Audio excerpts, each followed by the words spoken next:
بالکل کہ اگر عزیر جان دہشت گرد ہے تو کیا یہ وزیر اعلیٰ قائم علی شاہ دہشت گرد نہیں ہے؟ کیا آصف زرداری دہشت گرد نہیں ہے؟ کیا قادر پٹیل دہشت گرد نہیں ہے؟ کیا سعید غنی دہشت گرد نہیں ہے؟ تو پھر یہ سب لوگ عزیر کے پاس کیوں آئے تھے؟ یہ نجمی عالم دہشت گرد نہیں ہے تو پھر یہ سب کے سب دہشت گرد ہے. کون آتے تھے اور عزیر کا ذاتی تعلق کس سے تھا؟ جیسے کہ ابھی فریال ٹالپور صاحبہ نے کہا کہ میں تو ان کو جانتی نہیں ہوں، لیکن قرآن شریف ایک مسلمان لے کے آیا تو میں نے قرآن شریف دیکھ کر اس کی عزت کی. تو کیا سمجھتی ہیں کون کون آتے تھے اور ذاتی طور پر عزیر جان کس کے دوست تھے؟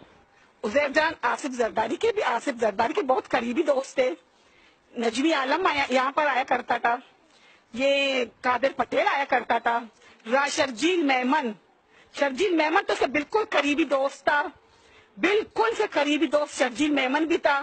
یہ کیا کہتے ہیں نجمی عالم، قادر پٹیل اور ان کے ساتھ سینیٹر یوسف بلوچ، یہ سب آتے تھے یہاں پر. ایک دن نہیں، 2 دن نہیں، ہمیشہ تقریباً ایک دن گزر کے دوسرے دن سے گزر کے تیسرے دن یہاں آ کے عزیر بلوچ سے ملتا تھا. اس وقت اسے نظر نہیں آیا کہ عزیر بلوچ دہشت گرد تھا؟ اور آج سے دہشت گرد کا نام دیا جا رہا ہے تو اب تو اسے پہچاننے سے انکار کر رہا ہے. فریال ٹالپور جسے ادی کا نام کس نے دیا؟ یہ لقب اسے عزیر جان نے دیا ہے. پہلی بار عزیر بلوچ نے اسی جگہ پر، یہ جگہ گواہ ہے، قرآن شریف اس کے ہاتھ میں، تو اس نے کیا نام دیا؟ ادی فریال.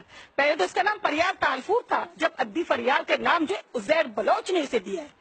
اچھا، کیا وجہ تھی کہ پیپلز پارٹی سے اختلافات ہوئے اور اس کے بعد عزیر، دیکھیں یہاں جب گلیوں میں لوگ تو اسلحہ لے کر کھڑے رہتے تھے، فائرنگیں ہوئیں، آپریشن ہوا، لوگ مرے، الزامات عزیر پر لگتے رہے. یہ جو لیاری میں آپریشن ہوا تھا اس کے پیچھے کون تھا اور عزیر کو سیاست دان سے دہشت گرد بنانے میں کس کا